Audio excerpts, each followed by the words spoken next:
Hey, hello everyone, welcome back to another video of my YouTube channel that is Chem Blog by IITM. So आज है आपका coordination chemistry का lecture number 23.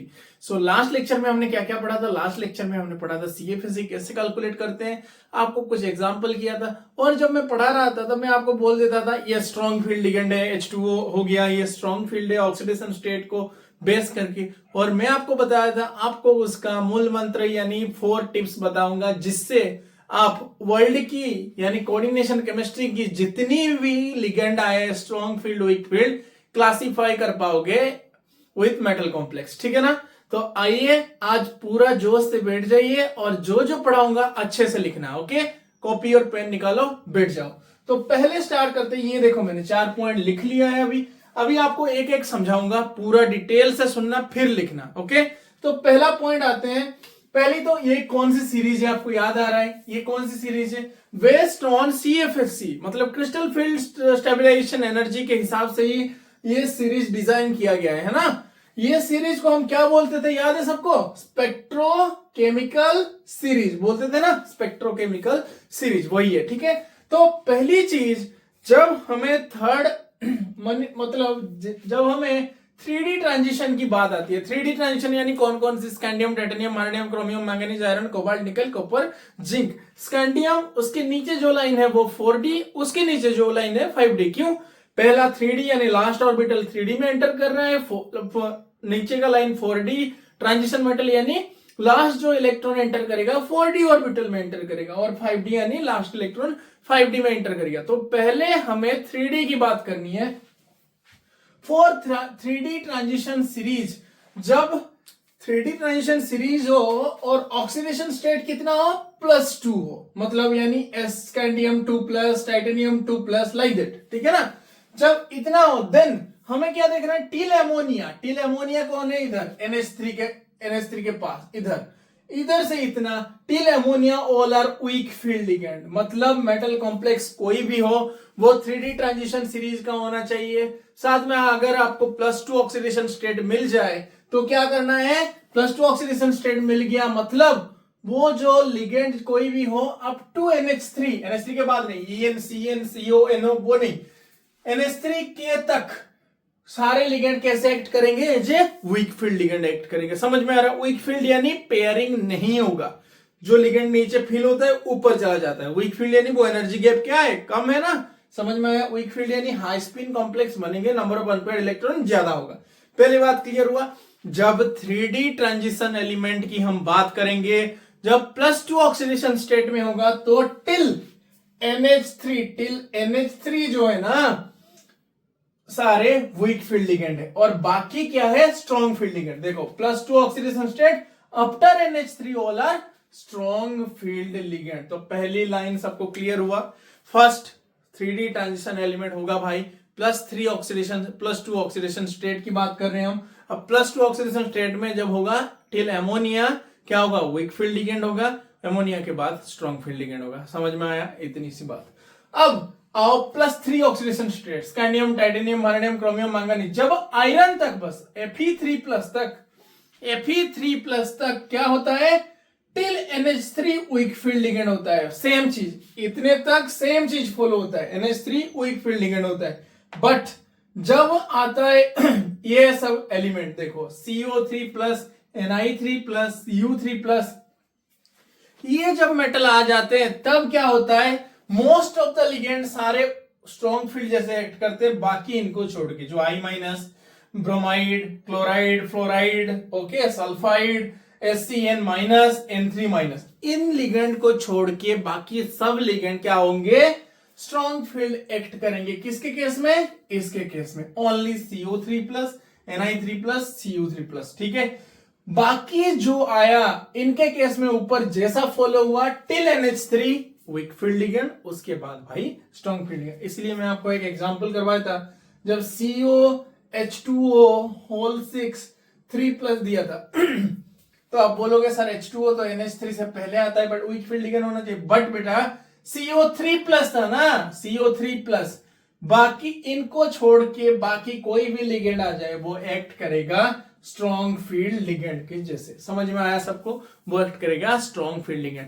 तो दूसरा point समझ में आया। +3 ऑक्सीडेशन स्टेट में क्या होगा, till iron week field ligand क्या होगा, NH3 तक बस वीक फील्ड लिगेंड होगा, उसके बाद क्या होगा, स्ट्रॉन्ग फील्ड लिगेंड। समझ में आया सबको, वेरी गुड। उसके बाद नेक्स्ट हमारे जो राजा जी होते थे, बोलता ना सब लोग पंचायत देखे हो, राजा जी को पता है, राजा जी के बारे में सब जानते हो, उस तरह हमारे स्पेक्ट्रोकेमिकल सीरीज में भी कोई राजा जी है। कौन है वो, COCnNO, ये है राजा भाई। ये कहीं भी हो ऑक्सीडेशन स्टेट कुछ भी हो, but always act as a strong field ligand.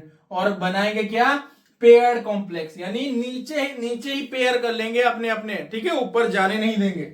अब बनाएंगे पेयर कॉम्प्लेक्स, यानी लो spin, number of unpaired electron क्या होगा, ज्यादा होगा या कम होगा, ज्यादा होगा। खुद को एक थापड़ लगाओ, ओके। ये लेस अनपेयर्ड इलेक्ट्रॉन यानी कम अनपेयर्ड इलेक्ट्रॉन होगा, ठीक है। समझ में आया सबको, आई होप सबको समझ में आ रहा होगा। उसके बाद आओ, पहला 3 लाइन क्लियर हुआ, +2 oxidation state, +3 oxidation state and COCnNO, बहुत जरूरी है, मैं बोल रहा हूं। ये अगर जान लिया ना, 12th का कोऑर्डिनेशन केमिस्ट्री सॉल्व कर दोगे आप, ठीक है। उसके बाद आओ जब 3D ट्रांजिशन मेटल में क्या होगा, अगर ऑक्सीडेशन स्टेट +3 से ज्यादा हो गया, मतलब +4 हुआ, +5 हुआ, +6, +7 अगर हो गया भाई, तब आपको लिगेंड देखने की जरूरत नहीं है। सिंपल क्या करना है, कुछ भी लिगेंड हो, अगर ऑक्सीडेशन स्टेट +4 और उससे ज्यादा आया, लिखा है ना, ऑक्सीडेशन स्टेट ग्रेटर देन और इक्वल्स टू +4 आया, तब आपको क्या करना है, आंख बंद करके बहुत स्ट्रॉन्ग फील्ड लिगेंड मान लेना है, और कॉम्प्लेक्स इलेक्ट्रॉन को क्या करना है, पेयर करना है। सबको समझ में आया। उसके बाद लास्ट हमने 3D की बात कर ली, ठीक है भाई। उसके बाद आता है 4D, उसके बाद आता है 5D। इसमें और कुछ सोचना नहीं है, 4D 5D में लिगेंड कोई भी हो, एनवायरमेंट कोई भी हो, सिंपल सी बात, सबको स्ट्रॉन्ग फील्ड लिगेंड जैसे मानना है। तो पहली बात, +2 ऑक्सीडेशन स्टेट में वेरिएशन आया कहां तक, अगर +2 टिल अमोनिया, ये वीक फील्ड लिगेंड होंगे, ये याद रखना होगा आपको। उसके बाद ये सारे स्ट्रॉन्ग फील्ड। अब +3 लिगेंड आया, +3 ऑक्सीडेशन स्टेट में क्या होगा, ये जो OS यानी ऑक्सीडेशन स्टेट, याद रखना, ठीक है, कंफ्यूज मत होना, कहीं मैंने OS लिखा है, O.S, उसका मतलब ऑक्सीडेशन स्टेट। अब +3 आया, +3 जब आया, तब आयरन तक, Fe3+ तक, ऊपर जैसा फॉलो होगा नीचे वैसे ही फॉलो होगा। अब उसके बाद जो कोबाल्ट, निकेल, कॉपर, उसमें मोस्ट ऑफ द लिगेंड क्या होंगे, स्ट्रॉन्ग फील्ड लिगेंड होंगे, एक्सेप्ट कौन कौन, iodine, iodide, bromide, chloride, fluoride, sulphide, SCN-, N3-। समझ में आ रहा है सबको, वेरी गुड। ये N3- क्या है, याद है, अपने कॉपी पलटाओ, पहले पेज में लिखा होगा, ये नाइट्रिडो है, ठीक है, कंफ्यूज नहीं होना है। अब उसके बाद COCnNO, जहां कहीं भी हो स्ट्रॉन्ग फील्ड जैसे एक्ट करेंगे। Last 3D transition metal with greater than +4 और +4 ऑक्सीडेशन, यानी 3 से ज्यादा भाई, ठीक है। तो क्या करेंगे, वो ऑलवेज स्ट्रॉन्ग फील्ड लिगेंड जैसे काम करेंगे।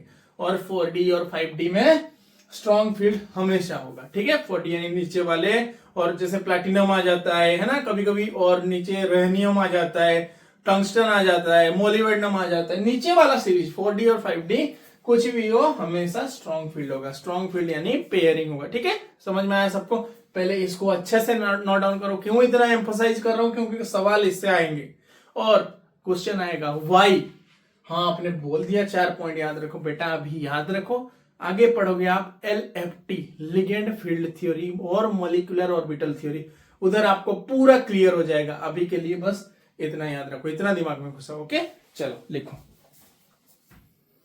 लिख लिया, चलो जल्दी खत्म करो, ठीक है। उसके बाद मैं कुछ एग्जांपल दूंगा, आप बताना मुझे इधर इधर से, ठीक है। खुद कॉपी में करते जाना, हो गया ना, चलो ठीक है ना, ओके ओके। तो उसके बाद अभी हम देखेंगे, मैं कुछ एग्जांपल इधर लिख दिया हूं, ओके, करेंगे 1 बाय 1। अब आओ, आप बताना खुद, ठीक है, सोचना खुद, अपने कॉपी में लिखना, मैं इधर लिख रहा हूं, ओके।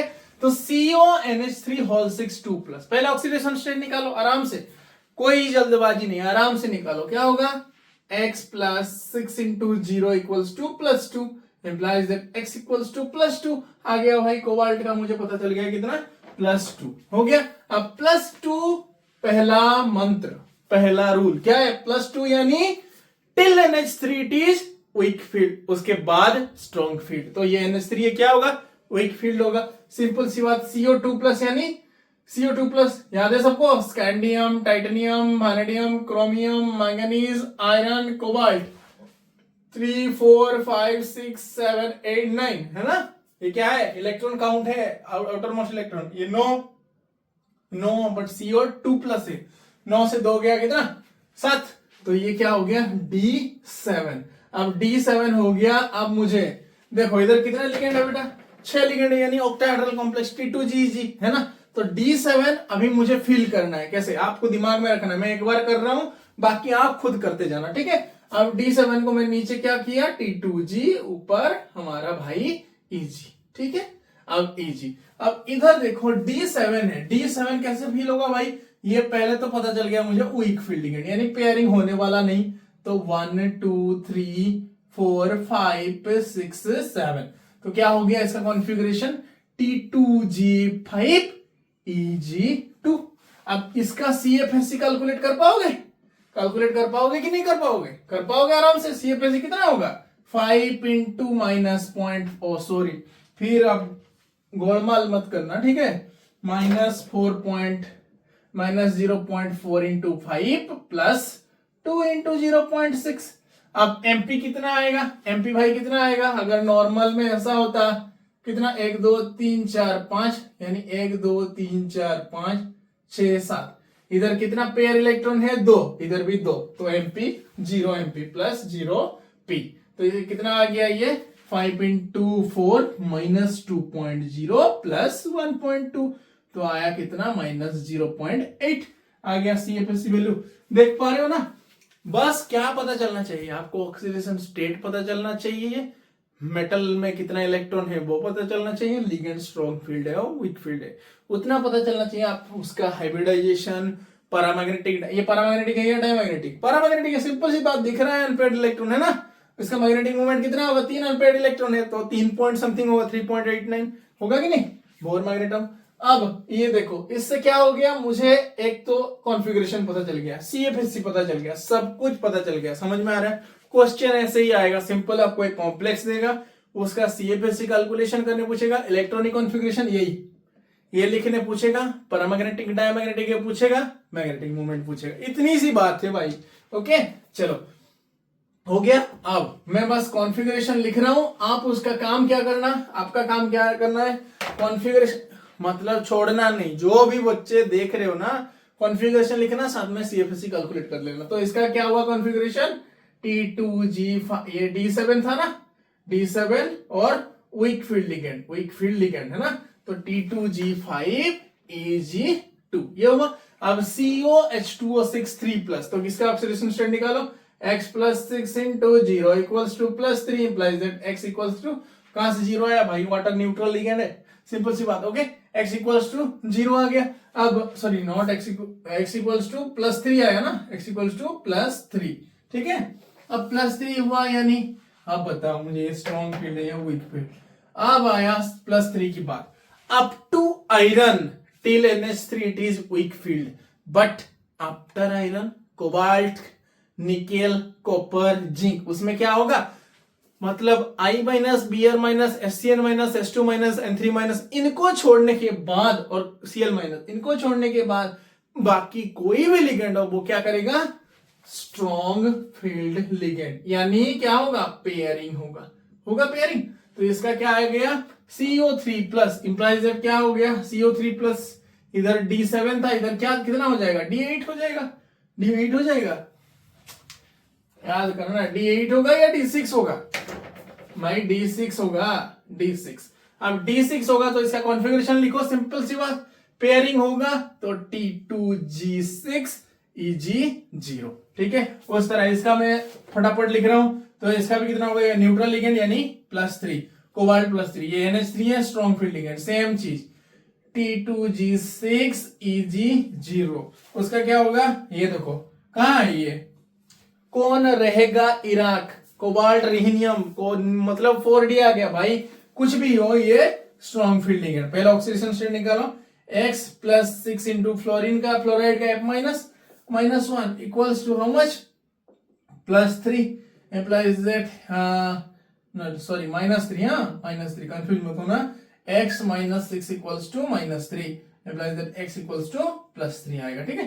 तो इसका आ गया +3। अब कोबाल्ट कौन रहेगा, इराक कोबाल्ट की ही फैमिली का है, तो कितना होगा, वही सेम कोबाल्ट का भी कितना, जितना कोबाल्ट का होगा उतना इसका होगा, आउटर मोस्ट इलेक्ट्रॉन सेम ही होता है ना ग्रुप में, तो इसका क्या होगा, स्ट्रॉन्ग फील्ड लिगेंड हुआ RH3+ हुआ यानी D6 हुआ, इसका स्ट्रॉन्ग फील्ड लिगेंड होगा, क्यों, अब इसको देख के मत घबराना, बिकॉज ये RH कहाँ है, ये 4D का है, तो ये D6 सिंपल T2G6 Eg0, उस तरह इसका कितना होगा, अब आएगा देखना Fe2+, ठीक है, Fe3+, अब Fe3+ यानी कितना D5, अब देखो +3 में है, बट बोला था ना +3 होगा कितना तक, आयरन तक यानी टिल एमोनिया वीक फील्ड, तो ये वाटर एमोनिया के पीछे है तो वीक फील्ड होगा, जाहिर सी बात है ना।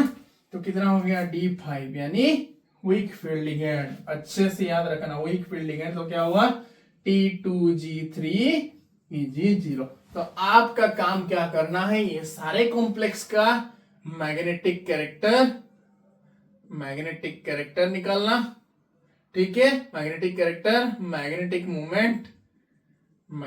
मूवमेंट और क्या CFSC, ठीक है, ये निकाल के रख दोगे। देखो जो बच्चे अच्छे से सिंसियर होके करोगे, अगर नहीं हो रहा है कमेंट में मुझे बताना, ठीक है, कमेंट में बताओगे मैं बता दूंगा।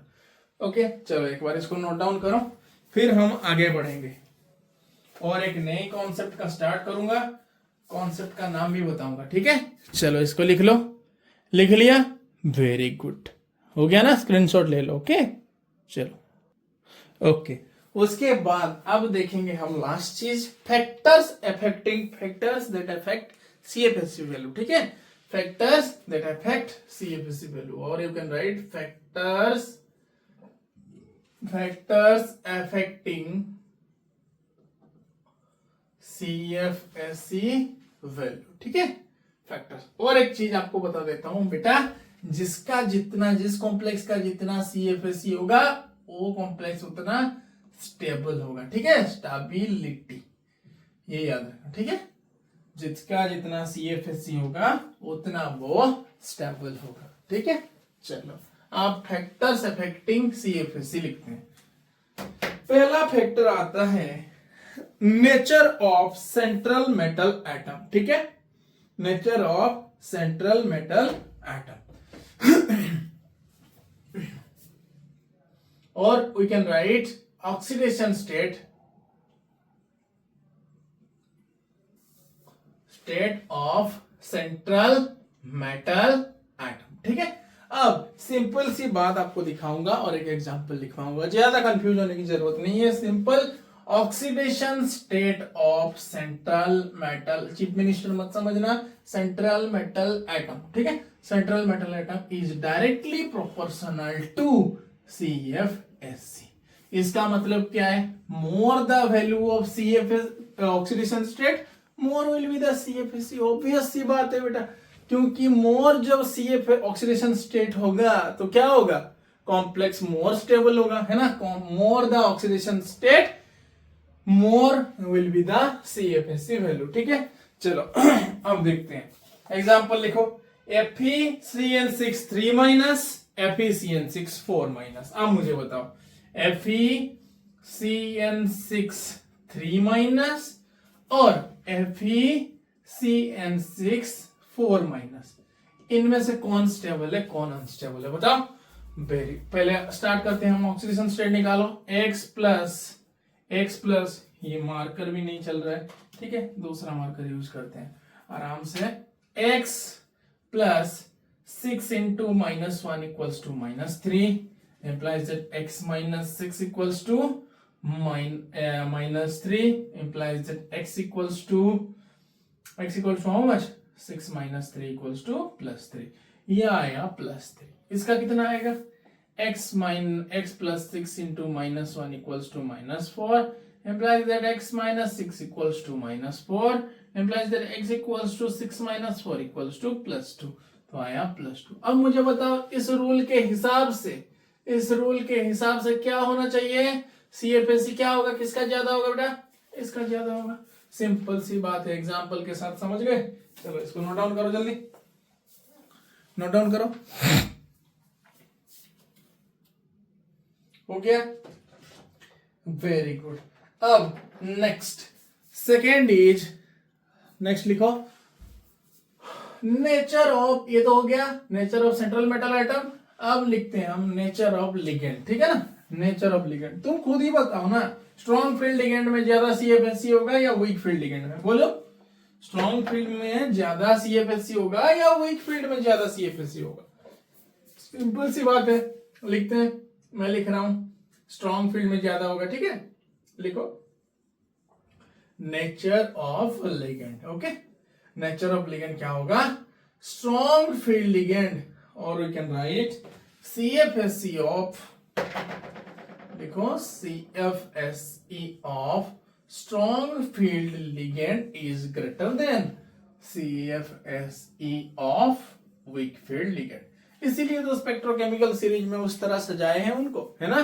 तो इसका एग्जांपल भी लिखो, लिखना चाहो FeCO5 FeCN6 3 minus FeCN6 4 minus. चलो अब निकालते हैं, ठीक है।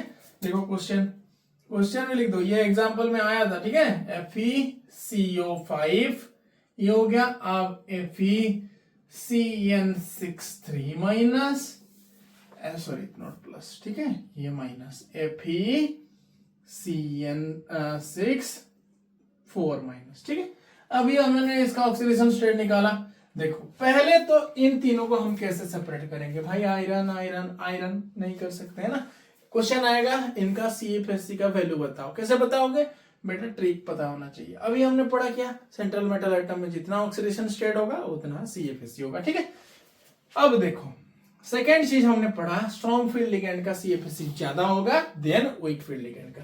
अब ये क्या हुआ, CO CN एंड CN, भाई इन दोनों के में तो समझ में आ रहा है कि CO ज्यादा है CN से, तो हमने ये निकाल दिया। अब इन दोनों की क्या करेंगे हम, इन दोनों का क्या करेंगे, पिछला वाला रूल अप्लाई करेंगे। ये +3 है, ये +2 है, तो क्या होगा, यही होगा order.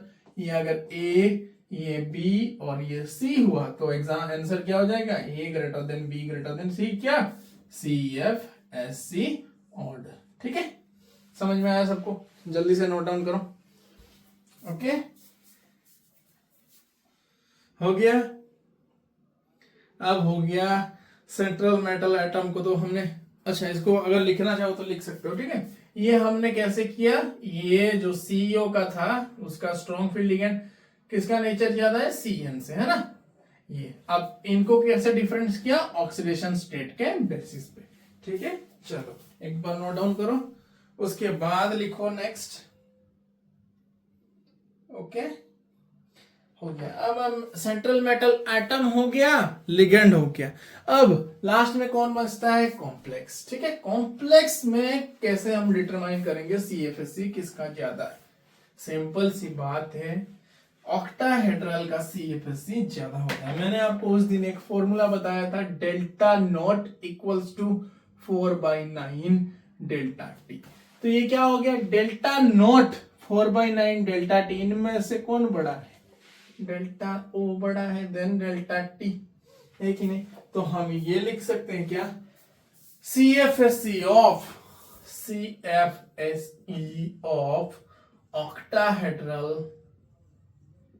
octahedral complex is greater than CFSE of tetrahedral complex। अब सिंपल सी बात, तुम तो देख के ही बता दोगे, FeCN6 3 माइनस, ठीक है, ये हो गया। और Fe और सिंपल NiCO4। अब बोलो, देखो इसमें भाई 4 लिगेंड है, ये क्या है, ये क्या है, टेट्राहेड्रल है, ये ऑक्टाहेड्रल है, तो सिंपल सी बात CFSC इसकी ज्यादा होगी। अब बोलोगे सर पिछली बार तो C होता, बेटा इधर हम देख रहे हैं क्या, नंबर ऑफ लिगेंड इधर 4 है इधर 6 है। समझ में आया सबको, आई होप समझ में आया होगा, ओके। चलो अब मैं आपको एक चीज और बताऊंगा, फिर आज का क्लास बाइंड अप करेंगे, ओके। हो गया, इतना लिख लिया, चलो वेरी गुड। अब हम नेक्स्ट क्लास में पढ़ेंगे क्या, जॉन टेलर डिस्टॉर्शन। एक डिस्टॉर्शन, ठीक है। डिस्टॉर्शन यानी क्या है, हमारे घर घर घर में क्या होता है, कभी कभी शांति रहता है, कभी कभी क्या होता है, बहुत झगड़े होते हैं ना, होते हैं कि नहीं। मम्मी पटर पटर, पापा पटर पटर, दोस्त, दीदी, भाई सब आके तुम्हारे ऊपर इल्जाम कि ये नहीं कर रहा है, ये नहीं पढ़ रहा है, तेरे से ये नहीं हो रहा है, उसका बच्चा ये कर रहा है। उसी तरह, ठीक है, उनको स्टेबिलाईज करने के लिए आप क्या करते हो, आप और अच्छे से पढ़ते हो। और पढ़ने के लिए जिस तरह आपका ये क्लमजी, ये सपोज एक चीज था, आप एक को पढ़ते हो, उसको पढ़ने के लिए आप क्या करते हो, डिवाइड कर देते हो। भाई इसको सुबह पढ़ूंगा, इसको रात पढ़ूंगा, इसको और रात पढ़ूंगा, यानी टाइम टेबल बनाते हो। यानी क्या करते हो, जो भी सेम जगह पर चीज थी उसको आपने सजा दिया। भाई एक बार ये करूंगा, दूसरी बार ये करूंगा, तीसरी बार ये करूंगा, चौथी बार ये करूंगा। तब आप क्या करते हो, एक टू डू लिस्ट बनाते हो, फिर आप क्या करते हो, अपना काम कंप्लीट करते हो, फिर रिजल्ट आता है, फिर सब खुश होते हैं ना। इस तरह होता है कि नहीं, आपके साथ होता है कि नहीं, मेरे साथ होता था, आपके साथ भी होना चाहिए, ठीक है। तो क्या करना, आप भी अगर बर्डन लगे किसी भी पढ़ाई, देखो सपोज अभी एक चैप्टर बहुत बोरिंग लगा, क्या करना, उस चैप्टर के थोड़ा सा पार्ट बस पढ़ना, ठीक है। फिर दूसरा चैप्टर कोई और, सपोज केमिस्ट्री पढ़ रहे हो, अब केमिस्ट्री पढ़ के सैचुरेट हो गया, पूरा सैचुरेशन यानी पूरा हो गया भाई, और केमिस्ट्री नहीं पढ़ना है, ठीक है। केमिस्ट्री का थोड़ा सा पढ़ो, उसके बाद फिजिक्स पे आ जाओ, फिजिक्स का थोड़ा सा पढ़ो, मैथ पे आ जाओ। पहले माइंड को बैलेंस करो। उसी तरह इलेक्ट्रॉन भी क्या करता है, अपने जो डीजेनरेट ऑर्बिटल, जो डीजेनरेट यानी जो इलेक्ट्रॉन सेम एनर्जी में है उनको स्प्लिट करता है, ठीक है। डीजेनरेट ऑर्बिटल का स्प्लिटिंग होता है, उसको हम बोलेंगे जॉन टेलर डिस्टॉर्शन, ठीक है। लिखो एक बार, जेटीडी, जेटीडी, और we can write Jahn Teller distortion, ठीक है।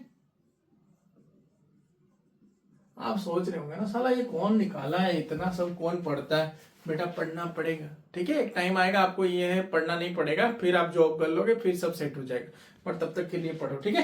अच्छे से पढ़ो ताकि जेई नीट सब क्लियर करके इधर आ जाओ। इधर आपको दिखाता हूं ना लाइव, कितना अच्छा है, ठीक है। चलो अब पढ़ो, जॉन टेलर डिस्टॉर्शन क्या बोलता है, लिखो लिखो, according to Jahn Teller effect, according to John Teller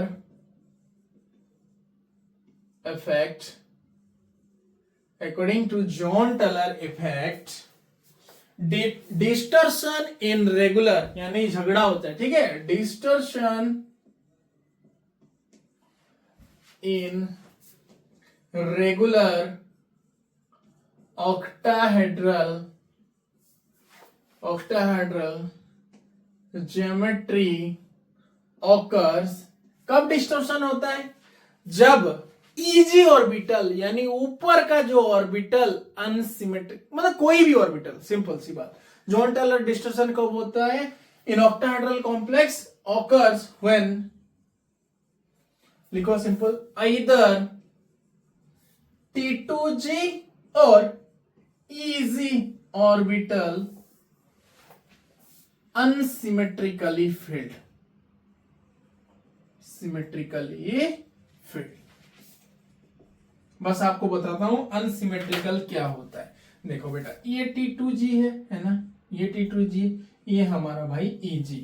अब अनसिमेट्रिक यानी तुम्हारे घर में 3 भाई बैठे हो, एक को लड्डू मिला, दूसरे को लड्डू मिला, तीसरे को कुछ नहीं मिला, प्रॉब्लम वही आता है। अनसिमेट्रिक यानी देखो, ये पहले 1 2 3, अब तो सिमेट्रिक है ना, अब सिमेट्रिक है कि नहीं, हाँ भाई, तीनों को बराबर मिला।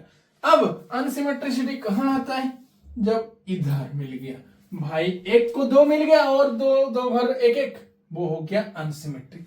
अब अगर इधर भी फिल कर दो, फिर भी अनसिमेट्रिक। समझ में आया कि नहीं। फिर सिमेट्रिक हम किसको बोलेंगे, T2G में आइदर वो ऐसा हो और फुल्ली ऑक्युपाइड हो, ठीक है, इसको हम बोलेंगे सिमेट्री, और बोलेंगे हम ट्रिपली डीजेनरेट। समझ में आ रहा, ये हो गया ये हो गया सिमेट्रिक, ये हो गया अनसिमेट्रिक। उसी तरह ईजी में सिमेट्रिक कौन होगा, आइदर ये सिमेट्रिक होगा, नहीं तो ये सिमेट्रिक होगा।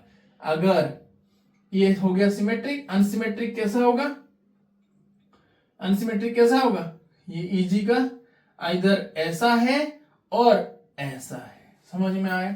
यानी सिमेट्रिक यानी either all singly occupied either all doubly occupied, but unsymmetricity कहां आता है, जब किसी को पार्शियली ऑक्यूपाइड हम देखते हैं। ठीक है, तो भाई आज के लिए बस इतना ही। आई होप आपको क्लास समझ में आया होगा, और वीडियो पसंद आया तो लाइक करना, चैनल पे नए हो तो सब्सक्राइब करना। ठीक है, और हम कल पढ़ेंगे जॉन टेलर डिस्टॉर्शन। आज का होमवर्क कर लेना, किसी को कोई भी डाउट हो तो कमेंट करना जरूर। ओके, तो मिलते हैं और एक नेक्स्ट मजेदार वीडियो में। और कोई बच्चा मुझे कमेंट किया था कि मैथ डिपार्टमेंट का टूर लाओ, ठीक है मैं लाऊंगा, आपका जो भी है आप कमेंट करना, मैं वीडियो बनाऊंगा। ठीक है, तो मिलते हैं और एक नेक्स्ट मजेदार वीडियो में, तब तक के लिए बाय बाय गाइस।